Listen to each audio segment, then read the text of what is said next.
Hello guys. तो चलो अब अपना टॉपिक नंबर 3 चैप्टर नंबर 2 को हम अपना स्टार्ट करते हैं।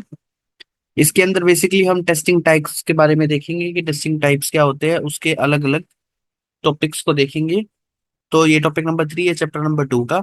ऐसे अगर आपको मेरी वीडियो अच्छी लग रही है टेस्टिंग के रिलेटेड तो आप मेरे चैनल को सब्सक्राइब कर सकते हैं, लाइक कर दीजिएगा इस वीडियो को, कमेंट कर दीजिएगा अगर आपको आईएसटीक्यू सर्टिफिकेशन करना है कि मैं इन वीडियो को कंप्लीट करूंगा।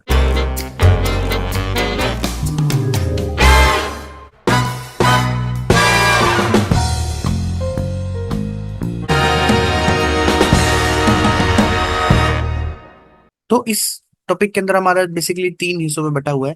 पहले टेस्टिंग के टाइप्स को समझेंगे कि 3 तरीके के कौन से होते हैं, फंक्शनल, नॉन फंक्शनल और टेस्टिंग रिलेटेड टू चेंजेस। कौन से रिग्रेशन और रीटेस्टिंग को अच्छी तरह के समझेंगे। अब एक एक करके इन टॉपिक्स को समझेंगे। बहुत छोटा सा टॉपिक है तो जल्दी खत्म हो जाएगा। तो सबसे पहले हम पढ़ेंगे अपना फंक्शनल टेस्टिंग क्या होता है। तो बेसिकली फंक्शनल टेस्टिंग से हमारा मतलब बेसिकली क्या है कि ये हमारा जो सॉफ्टवेयर है, जो प्रोडक्ट है, ये क्या वर्क करता है, व्हाट इट डज। इसका मतलब ये है, मेनली इसके अंदर ब्लैक बॉक्स टेस्टिंग इन्वॉल्व रहती है।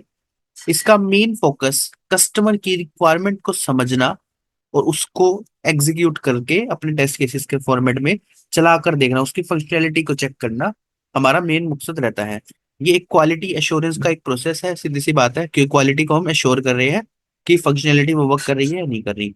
इसके अंदर डॉक्यूमेंटेशन फीचर को अंडरस्टैंड किया जाता है बाय टेस्टर और उसके एसोसिएटेड टेस्ट केस वगैरह लिखे जाते हैं, और दो परस्पेक्टिव से टेस्टर इसके अंदर टेस्टिंग को परफॉर्म करता है। पहला होता है रिक्वायरमेंट बेस्ड, दूसरा होता है बिजनेस बेस्ड प्रोसेस। तो बिजनेस जो रिक्वायरमेंट ये प्रोसेस है, ये सी है इसके आगे। जो रिक्वायरमेंट बेस्ड है इसके अंदर क्या होता है कि जो यूजर ने स्पेसिफाई करी थी रिक्वायरमेंट, उसको प्रायोरिटाइज मानकर उसके बेसिस पर टेस्टिंग करी जाती है, तो वो इसलिए रिक्वायरमेंट बेस्ड हो गया। दूसरा होता है बिजनेस कि जो हम परफॉर्म किया है, जो हमने सॉफ्टवेयर बनाया है, वो उसका बिजनेस रियल टाइम यूजेस क्या होने वाला है, कि बिजनेस पॉइंट ऑफ व्यू क्या है उसका। तो ये हम इसके अंदर कवर करते हैं बिजनेस प्रोसेस। ये दोनों थिंकिंग लेकर टेस्टर अपनी फंक्शनल टेस्टिंग को परफॉर्म करता है। अब इसके बाद हम इसके है ना स्टेप्स परफॉर्म देखेंगे कि कौन से स्टेप्स वो जनरली परफॉर्म करता है फंक्शनल टेस्टिंग करते हुए। फंक्शनल टेस्टिंग स्टेप्स जो परफॉर्म करता है अपने फाइनल टेस्ट के अंदर, वो इस तरीके से आपको दिखाई देते हैं। बेसिकली वो 6 पॉइंट में अपनी फंक्शनल टेस्टिंग को कंप्लीट करता है। पहला है कि हाउ प्रोडक्ट विल परफॉर्म, की फंक्शनैलिटी वाइज उसकी वेरिफिकेशन करता है कि कैसा प्रोडक्ट हमारा परफॉर्म करेगा। टेस्ट डाटा वगैरह प्रिपेयर करता है टेस्टर, और एक्सपेक्टेड जो डाटा है after performing on this specific software या प्रोडक्ट, तो वो क्या एक्सपेक्टेड डाटा हमें रिस्पॉन्स में आएगा, उसके करता है टेस्ट को एग्जीक्यूट करता है। जो टेस्ट केसेस वगैरह लिखने के बाद फिर एक्चुअल को और एक्सपेक्टेड को कंपेयर करता है। इन दोनों के बीच में डिफरेंसेस देखने को मिलती है तो वो रेज करता है। तो रेज डिफेक्ट इफ के स्टेप 5 फेल्स, अगर ऐसा नहीं होता तो उसको टेस्ट स्टेप को पास करता है। तो इस तरीके से फंक्शनल टेस्टिंग को परफॉर्म करता है कोई भी सॉफ्टवेयर या प्रोडक्ट के ऊपर। अब नेक्स्ट है हमारा नॉन फंक्शनल टेस्टिंग। को कैसे वो होता है, क्या होता है नॉन फंक्शनल टेस्टिंग। इसके अंदर बेसिकली कि कैसे हमारा इतना ज्यादा बढ़िया तरीके से हमारा प्रोडक्ट वर्क करता है, उसके बारे में हम फंक्शनैलिटी को सोचते हैं कि टेस्ट कस्टमर एक्सपेक्टेशन की ये चीजें मैं क्लिक करने पे तभी की तभी रिस्पॉन्स होना चाहिए, कोई लैग नहीं होना चाहिए, रिलायबल होना चाहिए, एक जगह से दूसरी जगह ट्रांसफर कर सकते हैं। तो ये सब करेक्टरिस्टिक्स जब वो फंक्शन फॉलो करता है या सॉफ्टवेयर फॉलो करता है, तो उसकी एक्सपेक्टेशन को कस्टमर की मीट करना टेस्टर की जिम्मेदारी होती है as a non functional testing के अंदर। इसके अंदर एक इमेज बनाई है मैंने जो कि ये वाली है। इसके अंदर मैंने नॉन फंक्शनल की करेक्टरिस्टिक्स के बारे में बताया कि जो नॉन फंक्शनल टेस्टिंग होती है कि वो हमें क्या परफॉर्मेंस देता है, कि वो रिलायबल सॉफ्टवेयर बना है या नहीं बना, यूजेबल फ्रेंडली है या नहीं है, मेंटेन कर सकते हो या नहीं कर सकते, एफिशिएंसी इसकी कैसी है, एक जगह से दूसरी जगह पोर्टेबल है या नहीं है। तो मेनली ये करेक्टरिस्टिक्स ही बेसिकली आगे जाके इसकी नॉन फंक्शनल के टाइप्स बनती है, जो कि और थोड़ा एनहेंसमेंट के लिए दिखाती हैं। तो अब हम इसके टाइप्स को देखेंगे, नॉन फंक्शनल के टाइप्स कौन से होते हैं। तो नॉन फंक्शनल के टाइप्स बेसिकली ये 7 तरीके से आपको देखने को मिलते हैं। इसके अंदर मैंने एक बिल्कुल सिंपल से फॉर्म में बताया है कि पहला होता है परफॉर्मेंस टेस्टिंग। परफॉर्मेंस टेस्टिंग के अंदर बेसिकली जो टेस्टर होता है वो क्या सोचता है कि हाउ सिस्टम कितनी स्पीडली वर्क करता है, कि अपने आप it self comparing with different system, दूसरे सिस्टम के साथ कंपेयर करके देखते हैं हम कि ये कैसा वर्क कर रहा है, कितने सेकंड में हमारा रिस्पॉन्स आ रहा है। वो सब हम परफॉर्मेंस टेस्टिंग के अंदर चेक करते हैं यूजिंग जे मीटर, आजकल बहुत ज्यादा यूज होता है, उस टूल का हम यूज करते हैं एज अ परफॉर्मेंस टेस्टिंग। अगर आपको जेमीटर भी जानना है कैसे वर्क करती है परफॉर्मेंस टेस्टिंग, तो मेरी एक प्लेलिस्ट इन प्रोग्रेस है जेमीटर की, उसका लिंक आपको नीचे डिस्क्रिप्शन के अंदर मिल जाएगा। परफॉर्मेंस टेस्टिंग के अंदर कैसे परफॉर्म करते हैं उसके बारे में बता रखा है, तो उसको जाके देख लीजिएगा। अगला है, ये बेसिकली लो टेस्टिंग और स्ट्रेस टेस्टिंग, ये दो चीज। पहले लो टेस्टिंग को समझते हैं। इसके अंदर क्या करते हैं कि सॉफ्टवेयर जो है या प्रोडक्ट है हमारा, वो कैसे बिहेव करता है कोई पीक आवर के दौरान। जैसे आपको पता है वर्ल्ड कप चल रहा है, वर्ल्ड कप के टाइम पे तो हमारे जैसे इंडिया पाकिस्तान या फिर इंडिया उस टाइम पीक रहता है, और कोई कोई ऐसे मैसेज होते हैं बिल्कुल लो रहता है, जैसे जिम्बाब्वे और किसी और चीज का होगा, केन्या का होगा फॉर एग्जांपल। तो उस टाइम पर पीक आवर और नॉन पीक आवर के जो पीक पे पोजीशन के ऊपर आपका सिस्टम हैंग नहीं हो रहा, कोई लोड नहीं हो रहा, तो वो लोड टेस्टिंग के फॉर्म फॉर्म में देखा जाता है। जैसे आपको पता है कि एक बार हॉटस्टार के अंदर 11 करोड़ लोगों ने एक साथ मैच भी देखा है, तो इतना ज्यादा लोड वो हैंडल कर सकता है। अगला आता है स्ट्रेस टेस्टिंग, कि जो उसकी कैपेबिलिटी है, मान लो किसी सॉफ्टवेयर की कैपेबिलिटी 10,000 यूजर को एक्सेप्ट करने की एक बार में, लेकिन अगर उसके ऊपर मैं 11,000 यूजर का एक साथ में लोड डाल दूं, तो वो स्ट्रेस टेस्टिंग कहलाती है। तो वो ब्रेक हो रहा है और कैसे रिस्पॉन्ड कर रहा है, उसके बाद दोबारा से रिकवर कर पा रहा है या नहीं कर पा रहा, तो वो सब स्ट्रेस टेस्टिंग का पार्ट है। अगला आता है यूजेबल टेस्टिंग, कि यूजर कंफर्टेबल है या नहीं है, उसके अकॉर्डिंगली यूआई ज्यादा भड़कीला तो नहीं है, आंखों में दर्द तो नहीं कर रहा, ज्यादा अजीब से डार्क ग्रे कलर इस टाइप के कलर का यूज किया हुआ है या नहीं किया हुआ, बिल्कुल तड़क भड़क का टाइप का यूज नहीं किया हुआ, तो वो यूजेबिलिटी टेस्टिंग है। यूजेबल कोई भी बंदा एक बार देखे उसको समझ जाए, तो यूजेबिलिटी टेस्टिंग है।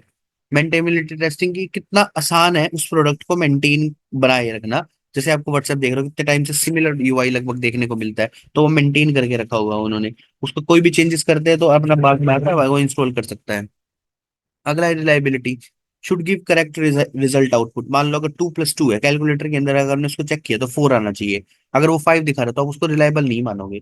तो वो रिलायबिलिटी भी फॉलो करना चाहिए आपको सॉफ्टवेयर प्रोडक्ट। पोर्टेबिलिटी, कि एक डिवाइस से दूसरे डिवाइस पर इजीली ट्रांसफरेबल। मान लो जो कोई MP3 है, वो आपने एप्पल से एंड्रॉइड में भेजना है, तो वो पोर्टेबिलिटी हो पा रहा है नहीं हो पा रहा मल्टीपल डिवाइसेस के अंदर, तो वो सब भी हम इसके अंदर ही टेस्ट करते हैं। तो ये 7 तरीके की आपको नॉन फंक्शनल टेस्टिंग देखने को मिलती है। आपका आप जो आईएसटी में पूछा जाता है कि 3 दे देंगे और चौथा दे देंगे रिग्रेशन टेस्टिंग, इसमें से बताओ कौन सा नॉन फंक्शनल है। नॉन फंक्शनल नहीं है तो रिग्रेशन टेस्टिंग इसका आंसर हो जाएगा। अगर अब अगली बार क्या होगा कि फंक्शनल के अंदर आपको एग्जांपल दे देंगे कि एक प्रोडक्ट टेस्टिंग करी जा रही है, उसकी यूजर की बजाय उसकी फंक्शनैलिटी को चेक किया जा रहा है, ऐसे 2-3 पॉइंट दे देंगे, तो कौन सा आपका नॉन फंक्शनल फंक्शनल, तो इस तरीके से आपको देखने को मिलता है नॉन फंक्शनल और उसके बीच में आपको टेस्टिंग के अंदर। लास्ट है हमारा इसके अंदर topic testing related to changes. आपको पता है कि दो तरीके के, ये इस तरीके से इसको टेस्टिंग रिलेटेड चेंजेस को डिवाइड किया गया है। पहला है रीटेस्टिंग और दूसरा है रिग्रेशन। कि रीटेस्टिंग के अंदर क्या परफॉर्म किया जाता है, देखो डायग्राम से पता चल रहा है कि कोई भी एक इश्यू सा आया उसको फिक्स करने के बाद जो टेस्टिंग करी जाती है वो रीटेस्टिंग, लेकिन शुरू से लेकर एंड तक किया जा रहा है वो रिग्रेशन कहलाता है। तो इस तरीके से आपको बेसिकली डिफरेंस मिलता है। अब इसको पॉइंट्स पे समझते हैं और थोड़े अच्छे इलेबोरेशन के अंदर। तो ये वाला basically testing related to changes के अंदर हम रीटेस्टिंग या हम पढ़ेंगे कंफर्मेशन टेस्टिंग, ये एक ही बात को रिप्रेजेंट करता है। इसके अंदर बेसिकली दो ही छोटे से पॉइंट है, क्योंकि ये छोटा सा टॉपिक है, कि हम इसके अंदर री एग्जीक्यूट करते हैं जो भी हमने टेस्ट अगेन किया है, जो भी जब डिफेक्ट आया था उसी को, कि वो फिक्स हुआ है या नहीं हुआ, तो उसके अंदर हम इसको बोलते हैं रीटेस्टिंग। लेकिन अगर इसके अंदर सेम एग्जीक्यूशन होती है, ध्यान रखना, जब तुमको बग मिला था सेम के अंदर, अगर मान लो आपने ए से बी पे गए थे और बी से सी पे गए थे, बी से सी पे डालने पे आपको डिफेक्ट मिला था, लेकिन अगली बार जब आप इसको रीटेस्ट करोगे तो सेम प्रोसेस चलेगा, ए से बी पे जाएंगे और बी से ही सी पे जाएंगे, आप डायरेक्ट ए से सी पे नहीं जा सकते, क्योंकि ये इन अलग अलग परफॉर्मेंस का अलग अलग स्टेप्स आपने एग्जीक्यूट किया है, तो ये रीटेस्टिंग का पार्ट नहीं कहलाता। अगला है लास्ट हमारा रिग्रेशन टेस्टिंग, और शायद इसके बाद हमारा टॉपिक खत्म हो जाएगा। फिर इसके बाद हम क्या करेंगे नेक्स्ट टॉपिक पे, टॉपिक नंबर 4 को आगे देखेंगे बाद में। तो रिग्रेशन टेस्टिंग क्या होता है? रिग्रेशन टेस्टिंग को मैंने पॉइंट्स पे समझाया है, 6 पॉइंट के अंदर एक छोटा सा कवर हो जाता है। इसके अंदर बेसिकली हम टेस्टिंग इंश्योर करता है कि फिक्सिंग वन डिफेक्ट के बाद बाद कोई भी नया डिफेक्ट एंटर तो नहीं कर गया हमारे सिस्टम के अंदर। It is a common for organization to have what is usually called a regression test और रिग्रेशन टेस्ट पैक। हर एक ऑर्गेनाइजेशन के अंदर रिग्रेशन टेस्ट सूट या रिग्रेशन टेस्ट पैक बना के रखते हैं, वेदर इट, और माना जाता है कि उसकी सबसे ज्यादा इंपॉर्टेंट होती है हमारे ऑटोमेशन के अंदर। तो जो ऑटोमेशन भी करवाई जाती है, जो ऑटोमेशन टेस्टर करते हैं, automation testers should be done for the regression testing only. Generally उसकी रिग्रेशन टेस्टिंग में ऑटोमेशन का पार्ट आता है, तो जो भी रिग्रेशन सूट या टेस्ट बनाया है कंपनी के अंदर उसकी ऑटोमेटेड पैक बना के रखवाया जाता है ताकि बार बार एग्जीक्यूट बेसिस पे कर सके। Regression test are executed whenever a software changes, कभी सॉफ्टवेयर चेंज आता है, either as a result of fixes, जब भी कोई फिक्सेस की वजह से या नया फीचर की वजह से या करंट चेंज ऑफ फंक्शनैलिटी है ऑलरेडी बनी हुई है उसके अंदर चेंज करना, तो उसके सबके अंदर रिग्रेशन टेस्टिंग एक बार बनाया जाता है जो आपने सूट तैयार किया है। जब भी कोई एनवायरनमेंट चेंज भी होता है, जैसे क्यूएसए टेस्ट के अंदर आपने कोड को भेजा, टेस्ट से यूएटी पे भेजा या कोई भी और, तो उन सब के अंदर भी रिग्रेशन उस एनवायरनमेंट के अंदर टेस्ट सूट को एग्जीक्यूट किया जाता है। और रिग्रेशन सूट टाइमली अपडेट भी करवाया जाता है, क्योंकि मान लो वो था बी नाम का मॉड्यूल, एक नाम था सी का। बी तक हमारे पास फंक्शनैलिटी आ चुकी थी यूजिंग स्प्रिंट 2। अब मैं क्या करूंगा, स्प्रिंट 3 के अंदर सी फंक्शनैलिटी और ऐड करी है, तो अब इस बार जब रिग्रेशन सूट बनेगा तो बी और सी को ऐड करके एक नया रिग्रेशन सूट बनाया जाएगा। तो हर बार रिग्रेशन सूट अपडेट होता रहता है। तो ये तो था आपका छोटा सा टॉपिक। और ऐसे ही आपको वीडियो अच्छी लगे तो लाइक कर दीजिएगा, सब्सक्राइब कर दीजिएगा। मिलते हैं नेक्स्ट वीडियो के दौरान। Bye bye guys.